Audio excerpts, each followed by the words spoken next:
YouTube.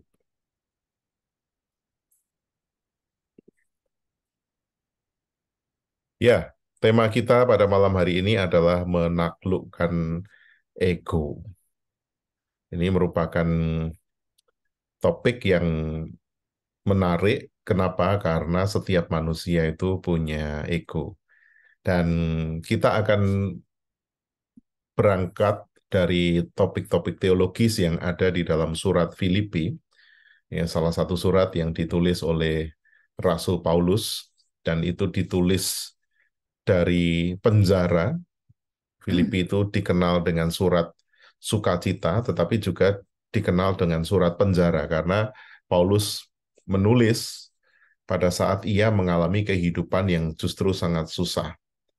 Paulus ditahan, dan dia menyadari bahwa pada saat itu dia tidak akan mungkin bisa lolos dari penganiayaan, dan dia sadar bahwa dia sudah mau mati, akhir hayatnya sudah dekat, namun keadaan itu tidak memadamkan semangatnya. Dan kenapa Paulus yang dipenjara, ditahan, dianiaya, mau mati, tidak ada harapan itu bisa justru menulis surat Filipi sebagai surat sukacita, karena dia telah menyerahkan segalanya demi Kristus. Dan apa yang dianggap berharga oleh banyak orang, itu dianggap sebagai sesuatu yang fana. Baginya hidup adalah Kristus dan mati adalah keuntungan. Nah, gagasan utama dari surat Filipi inilah yang akan menginspirasi kita tentang bagaimana kita di dalam menjalani kehidupan agar kita tidak dikungkung oleh ego kita. Nah, dari sini kita melihat dalam situasi yang paling ekstrim atau paling buruk sekalipun. Bapak Ibu kalau pernah nengok orang di penjara, pasti sangat tahu betapa orang yang di penjara itu hidupnya sangat susah, ya. Banyak orang yang belum pernah merasakan di penjara membayangkan enak toh di penjara tidur gratis, makan gratis. Penjara sekarang pun misalnya di Indonesia itu penuh dengan kekerasan. Hidup seseorang tidak pernah aman. Dia selalu akan menjadi sasaran kejahatan karena ia harus hidup bersama dengan para penjahat. Dia tidak akan pernah mendapatkan kenyamanan kecuali bayar.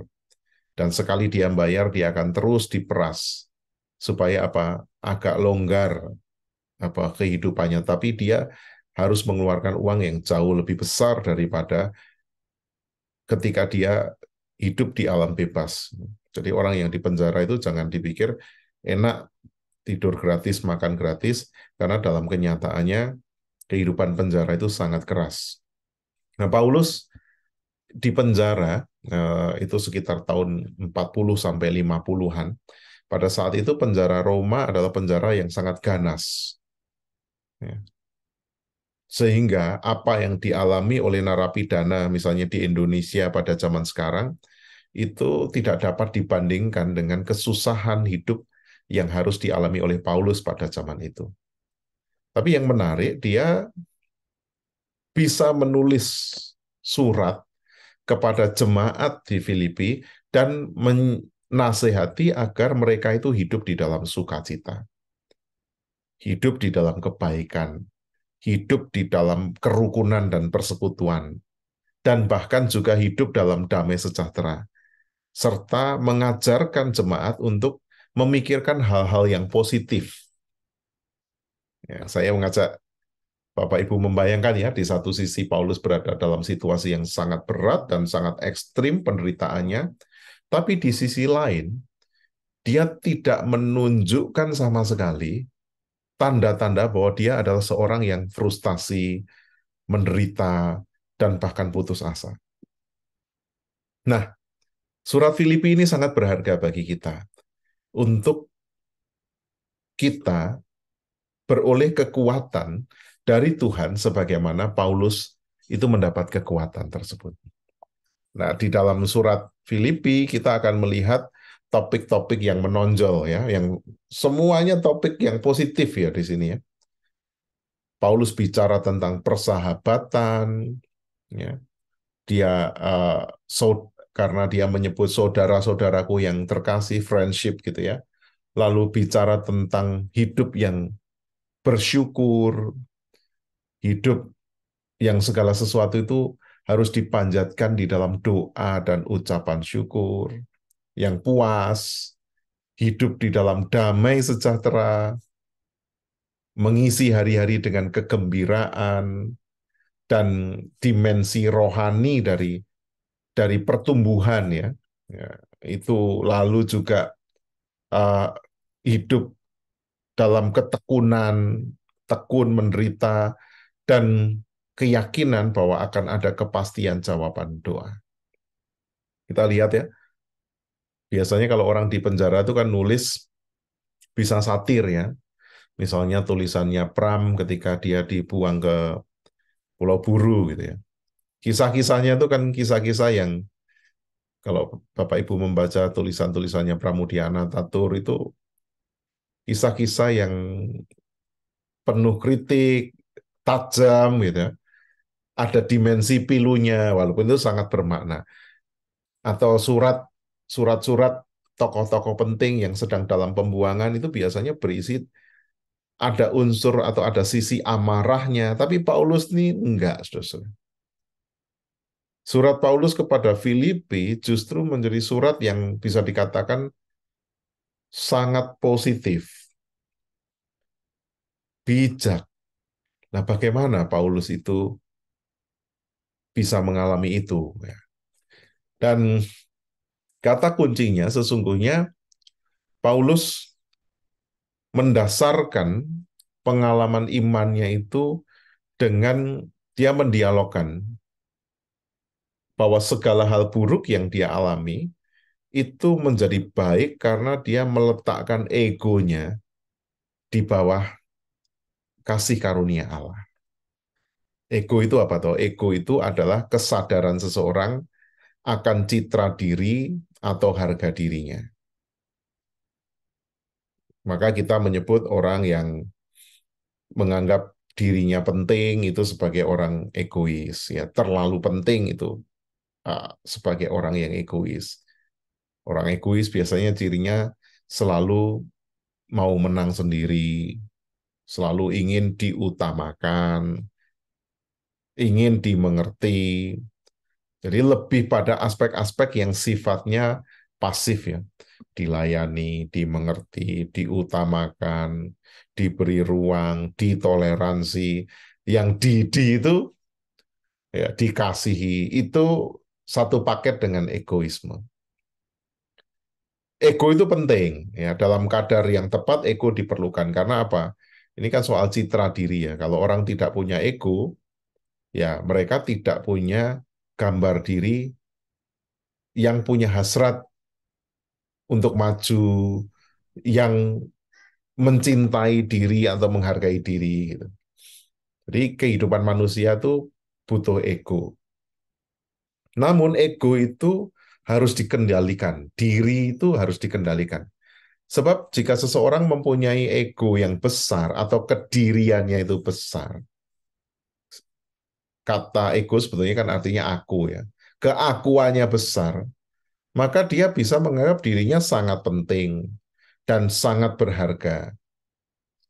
Dan orang yang memiliki ego yang sangat besar tidak akan pernah mengakui bahwa dirinya bersalah. Kalau salah nggak pernah minta maaf. Karena apa? Benar terus. Nah, menaklukkan ego bagi Paulus itu satu-satunya jalan adalah mengimani inkarnasi Kristus. Jadi inkarnasi itu Allah yang menubuh, Allah yang lahir di dalam Kristus. Dan Kristus itu yang walaupun ya ia setara dengan Allah, ia tidak menganggap kesetaraannya itu sebagai milik yang harus dipertahankan. Saya mengajak kita untuk membaca Filipi 2 ayat 5 sampai 7.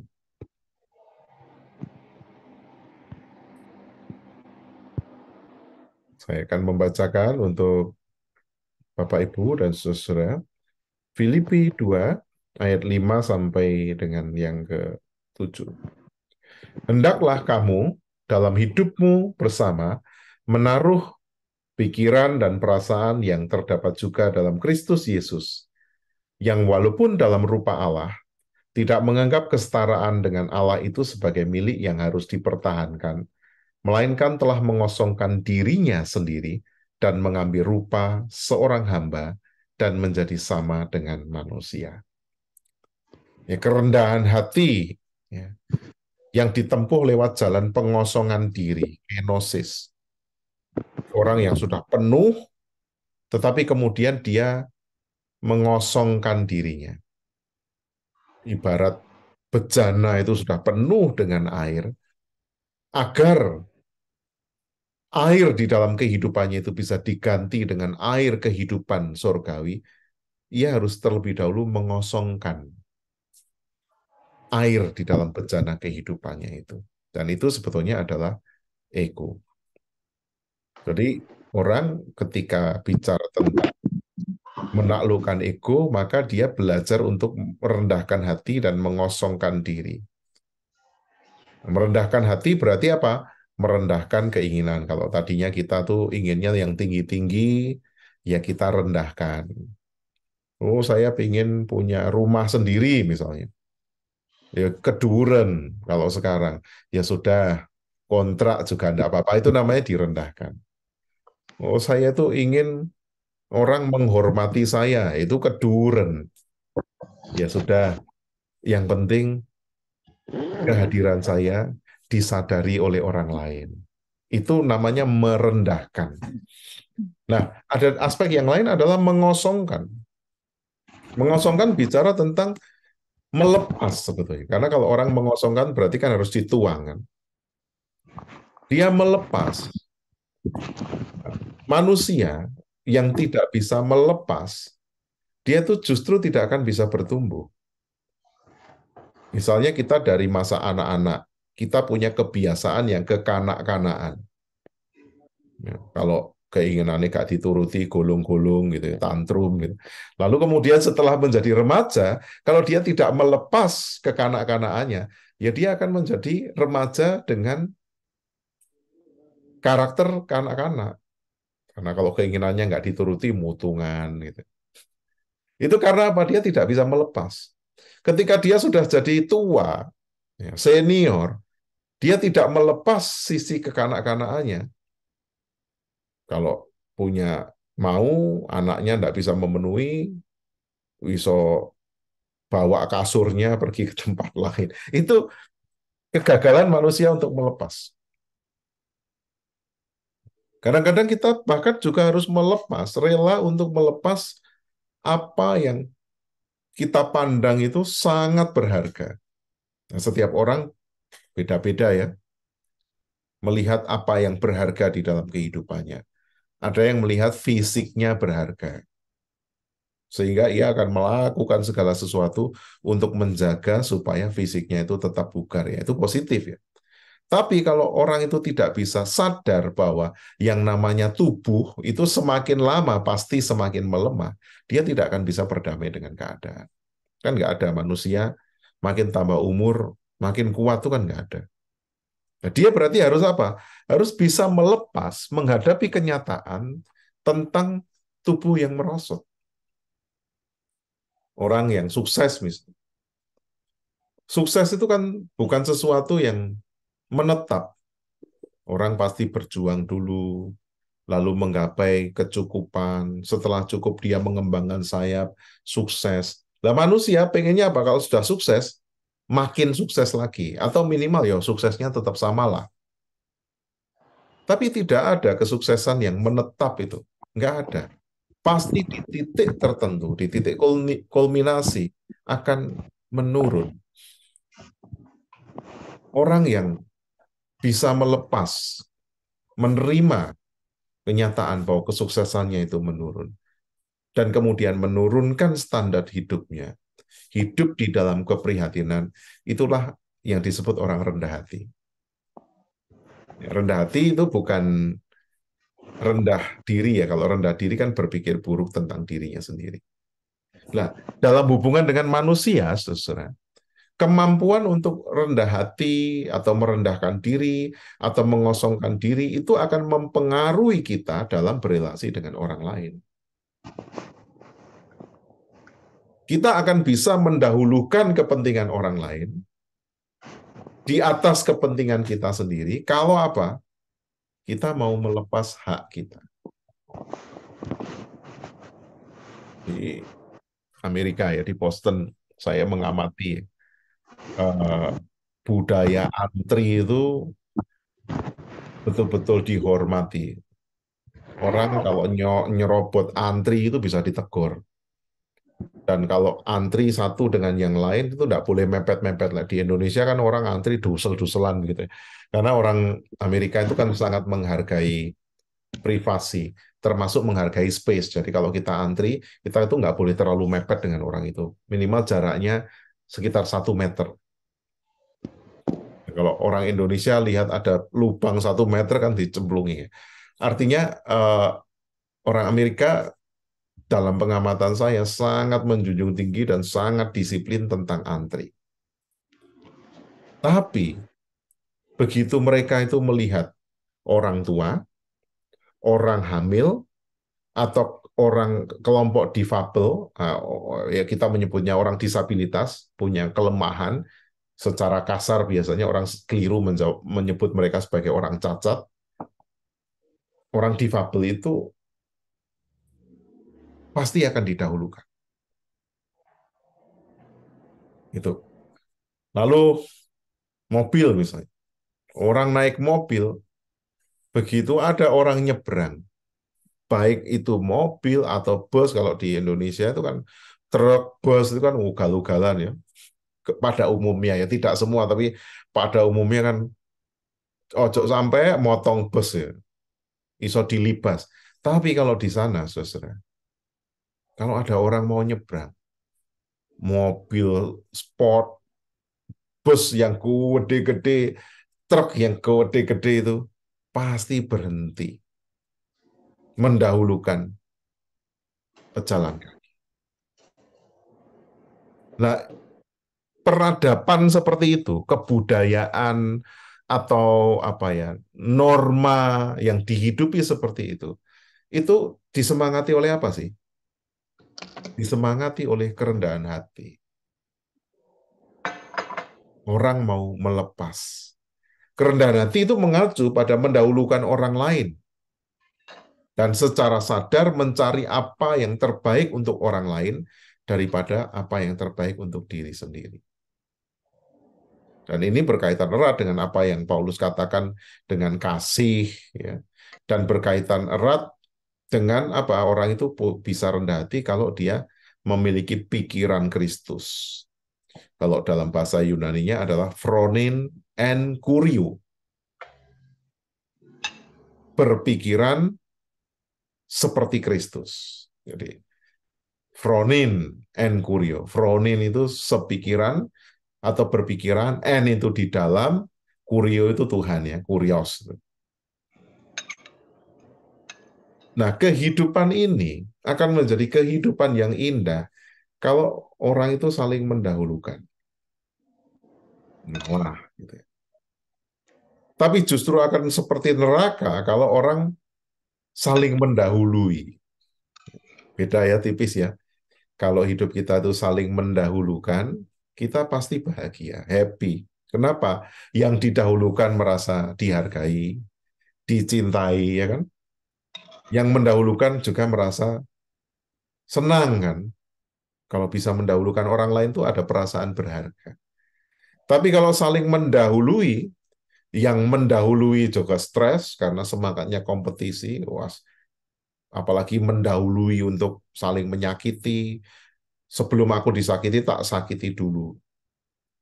Sebelum aku disuruh pulang, orang itu tak usir dulu misalnya. Sebelum aku dirasani, tak rasani dulu. Yang mendahului itu stres loh. Apalagi yang didahului, sakit hati, merasa dikhianati. Karena apa? Wih, kalah dhisik aku. Saya didahului. orang lain. Dulu saya nakal ya waktu SMA gitu ya, nakalnya anak remaja. Salah satu kebiasaan saya tuh berantem. Karena waktu itu saya ikut bela diri dan segala macam itu rasanya gatel untuk mencoba olahraga itu. Sehingga begitu ada sesuatu yang ganjel sedikit aja, misalnya saya disalip orang gitu ya, naik motor, lalu terjadi keributan, saya punya prinsip, sebelum aku dipukul harus tak pukul dulu, mendahului. Tapi kehidupan yang seperti itu, saudara, kehidupan yang seperti lingkaran setan. Karena apa? Dimanapun kita berada, kita punya musuh. Padahal kita punya prinsip apa? Sebelum aku dilukai, dia harus kulumpuhkan dulu. Bayangan saya pada saat itu kalau saya bisa melumpuhkan orang, maka saya bahagia. Tapi ternyata tidak.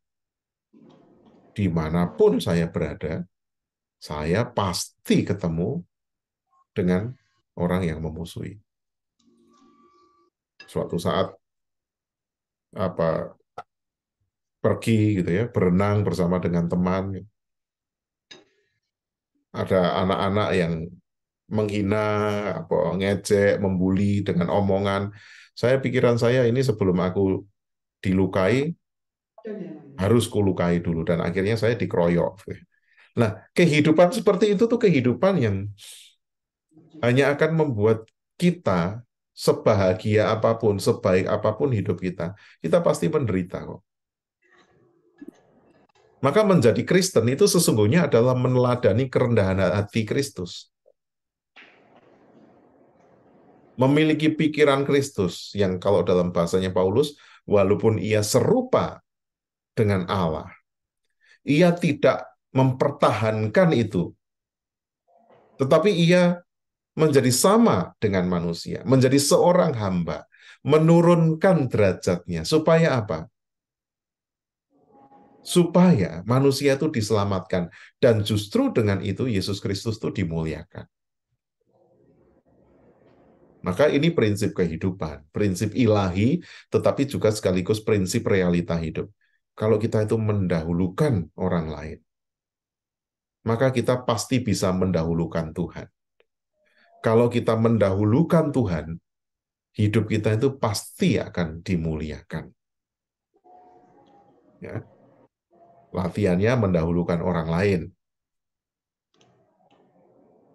Dan kemudian kita bisa mendahulukan Tuhan. Di antara banyak hal yang kita mungkin ada target, ada keinginan, ada apa kepanikan-kepanikan, mendahulukan Tuhan. Ini waktu untuk Tuhan. Ini waktu untuk perbuatan kasih. Waktu untuk berbagi. Waktu untuk mengampuni. Itu kan mendahulukan Tuhan. Nah, itu latihannya apa? Dengan cara mendahulukan orang lain. Selain merendahkan diri atau mengosongkan diri, menaklukkan ego itu ternyata bisa dilatih melalui apa? Penderitaan. Tidak ada manusia yang mau menderita sesungguhnya. Jadi penderitaan itu tidak bisa dihindari, tetapi kalau manusia itu boleh milih, pasti semua orang akan menghindari. Penderitaan itu sebetulnya sama dengan kematian. Tidak bisa dihindari. Yang manusia hidup pasti menderita. Nggak ada manusia tidak menderita. Orang kalau misalnya saya atau saudara saat ini belum merasa pernah menderita, ya tinggal tunggu waktu saja sebetulnya. Pasti ada penderitaan.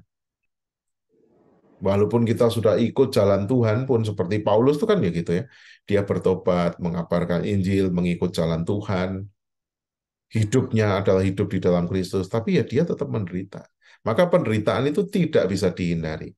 Dan surat Filipi itu menawarkan beberapa refleksi mengenai keniscayaan, sesuatu yang pasti terjadi, dan potensi nilai penderitaan manusia. Jadi selain penderitaan itu niscaya, tapi di balik penderitaan itu ada hal yang berharga. Bagi Paulus, Meskipun umat Kristiani itu menderita karena iman mereka, pada akhirnya mereka akan dipersatukan dengan Kristus, ya, di dunia setelah kematian. Jadi maksudnya dalam kehidupan setelah kematian. Maka seorang yang hidup bersama dengan Kristus, dia bukan gila penderitaan, bukan masokis ya, mencari-cari penderitaan dan menikmati, tetapi dia akan kuat menjalani hidup yang menderita. Orang yang biasa menderita itu lebih mudah belajar tentang solidaritas daripada orang yang tidak pernah menderita.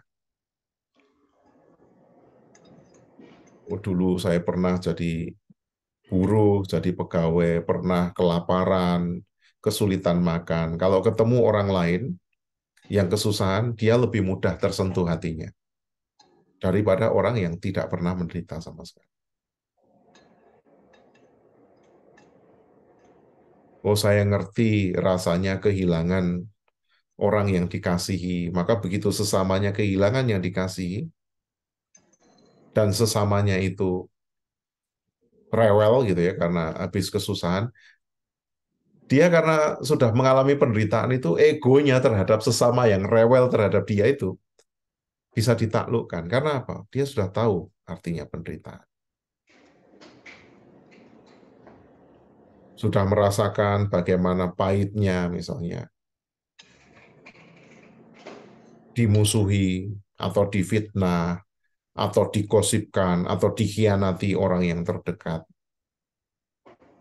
Maka dia akan menjadi seorang yang mawas diri. Jadi penderitaan itu luar biasa ya. Diciptakan oleh Tuhan, diizinkan oleh Tuhan. Allah tidak mendatangkan penderitaan, tapi diizinkan terjadi oleh Tuhan sebagai sebuah sistem kehidupan supaya manusia itu makin matang.